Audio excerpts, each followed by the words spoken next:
Hi friends, welcome to our Sri channel. ఎస్ట్రీమ్లో part 52. సిగ్గుపడుతున్నంతసేపు పట్టలేదు. వాష్రూమ్ డోర్ నాక్ అవ్వడంతో కంగారు మొదలైంది వేదాలో ఇంకోసారి. ఈయనకి ఏమైంది? అస్సలు గ్యాప్ ఇవ్వట్లేదు. నాకు ఊపిరి పీల్చుకుని కూడా టైం ఇవ్వట్లేదు. అసలు నాకు పిచ్చెక్కిచ్చేస్తున్నారు అనుకుంటూ బాత్రూమ్ తన ఒంటికి చుట్టుకుని డోర్ ఓపెన్ చేసింది వేద. కానీ సిద్ధార్థ్ రెడ్డి అలా గాఢంగా చూస్తుంటే ఎందుకు ఇందాక సిద్ధార్థ్ రెడ్డి మాటలు గుర్తు వచ్చాయి. ప్రిపేర్ అయిపో అని. నూనెపైన ఆమె భుజం మీద నుంచి జారి నీటి చుక్కలు వేద హృదయం మీదకి జారుతుంటే క్షణం ఆలస్యం చేయకుండా సిద్ధార్థ్ రెడ్డి తన పెదవులతో అంది పట్టుకున్నాడు ఆమెని. వేదకి ఓ పక్క చచ్చేంత భయంగా ఉన్న అతన్ని ఆపలేని తన నిస్సహాయతనే తిట్టుకుంటూ సిద్ధార్థ్ రెడ్డిని దూరం జరుగుతుంటే జరగడే దూరంగా ప్లీజ్ అంటూ మెల్లగా పెదవులు కదిలించింది వేద. అతని ముందు అలా ఉండాలంటే ఇద్దరు ఒకటైనా ఎక్కడో దూరం అయిపోతానా అనే భయంతో తన సిగ్గును పక్కన పెట్టి మరీ సిద్ధార్థ్ రెడ్డితో ఏకమైంది. కానీ ఇప్పుడు తెలియని బిడియం వల్ల ఫ్రీగా మూవ్ ఆన్ అవ్వలేకపోతుంది వేద. నాకు కోపం తీరేలా, నీకు ఒళ్ళు కందేలా ఇకపై చేస్తూనే ఉంటా. నువ్వు చేసిన పనికి ఇదే నా నుంచి నీకొచ్చే పనిష్మెంట్ అని చెప్తూ అదే భుజం మీద ఉన్న తన పళ్ళని దించేశాడు సిద్ధార్థ్ రెడ్డి. నొప్పికి చిన్నగా అరిచిన అతను ఆపలేదు. అతను పెదవుల కలయిక ఆపనే లేదు. వేద తనువు మొత్తం అతని పెదవుల ముద్రలు. చెలికాడి కౌగిల్లో ఇష్టంగా ఒదిగిపోయింది అప్పటికే వశమైన వేద నడుముని నొక్కిపట్టి గాఢమైన ముద్దు ఒకటి ఇచ్చాడు మెడవంపుల్లో. ఏడుపు మొహం వేసుకుని చూస్తుంది వేద అలానే సిద్ధార్థ్ రెడ్డిని. అతడు చేసే దాడికి ఊపిరి ఆగిపోయేలా ఉంది వేద పరిస్థితి. నిజంగా మీరు సైకో తెలుసా? నన్ను ఊపిరి కూడా పీల్చుకొనివ్వట్లేదు అంటూ మెల్లగా తల పైకెత్తి అంది వేద సిద్ధార్థ్ రెడ్డిలో.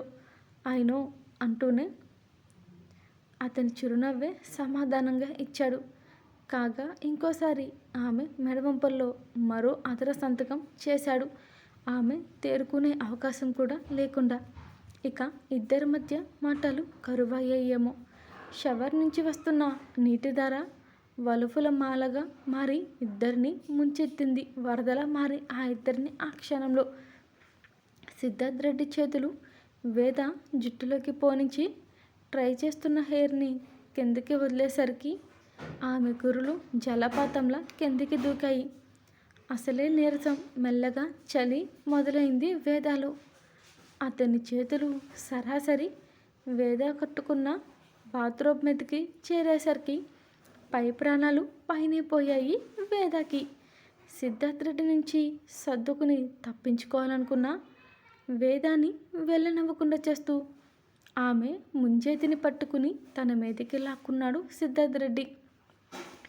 సిద్ధార్థ్ రెడ్డి చూపులు ఎక్కడో ఉన్నాయో తెలుస్తూ తనని రమ్మని ఆహ్వానిస్తున్నట్టే అనిపిస్తుంది. అనుకోకుండా 2 అడుగులు వెనక్కి వేసేసరికి వాష్రూమ్లో ఉన్న గ్లాస్ వాల్కి ఆనుకుంది ఆమె. నీటిలో తడుస్తున్న అతని చూపులు తననే సూటిగా చూస్తూ వలపు బాణాలు విసురుతుంటే ఒళ్ళంతా వణుకుడు మొదలైంది ఆమెకి. మెల్లగా సిద్ధార్థ్ రెడ్డి వేదాన్ని సమీపించి ఆమె ఆదరాలతో జత చేశాడు. చిల్లుపడ్డ గారెల సింహం చేతికి చిక్కిన చిట్టెలుకల అయిపోయింది వేద పరిస్థితి. ఆ పెడుతున్న అదర సంతకం ఊపిరి ఆడక గిలగిల కొట్టుకుంటూ ఊపిరి ఆడట్లేదండి అని అంది వేద వదిలించుకుని సిద్ధార్థ్ రెడ్డిని. అలవాటు చేసుకో ఇప్పటినుంచే అని సిద్ధార్థ్ రెడ్డి నుంచి సమాధానం రాగానే ఉలిక్కిపడింది వేద.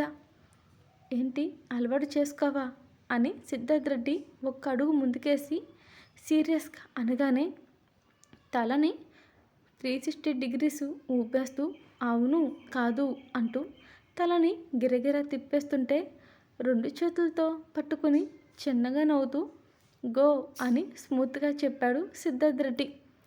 అదేంటో ఆ మాట చెప్పగానే చెవుల్లో అమృతం పోసినట్టు ఫీల్ అయిపోయి పరుగున బయటికి వెళ్ళిపోయింది వేద.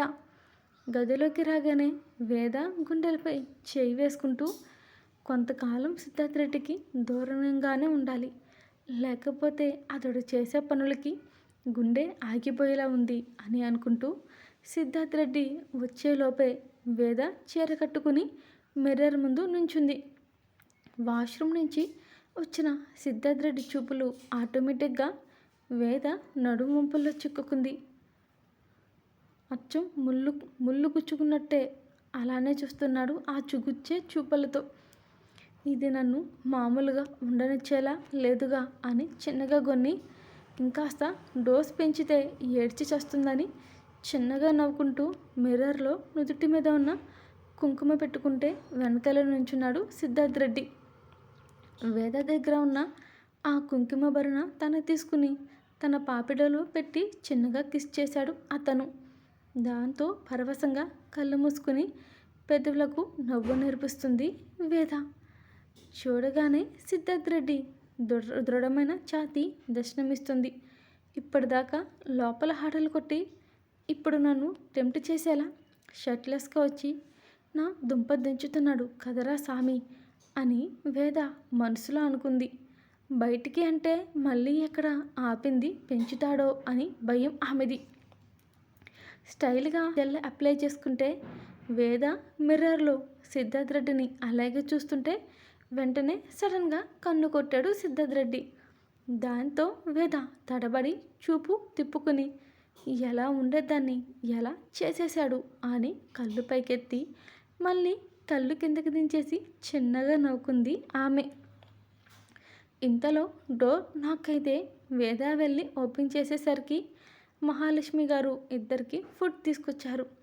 ఇక మహాలక్ష్మి గారును అటు ఇటు తిప్పి ఇబ్బంది పెట్టదలుచుకోలేని సిద్ధార్థ్ రెడ్డి వేదకి తనే ప్లేట్ తీసుకుని తినిపించి మూతి క్లీన్ చేసి ఇంకో ప్లేట్ మహాలక్ష్మి గారికి తినమని చెప్పి అతను బయటికి వెళ్ళిపోయాడు. కూతుర్ని కేరింగ్గా చూస్తున్న అల్లుడి బిహేవియర్కి మహాలక్ష్మి గారు పూర్తిగా ఫిదా అయిపోతే వేద వైపుకి తిరిగిన మహాలక్ష్మి గారు వేద పెదవుల మీద పంటిఘాట్లు, మెడ చుట్టూ కొరికి కమిలిన గుర్తులు కనిపించేసరికి ఏమైందే ఇక్కడ అని పెదవుల మీద వేలు పెట్టేసరికి నొప్పికి అబ్బా అంది వేద. దాంతో కంగారుగా తన నోటిని తన చేత్తోనే కవర్ చేసేసింది. కానీ ఆ అరుపు బయటకు వచ్చి మహాలక్ష్మి గారు చెవిలో చక్కగా దూరింది.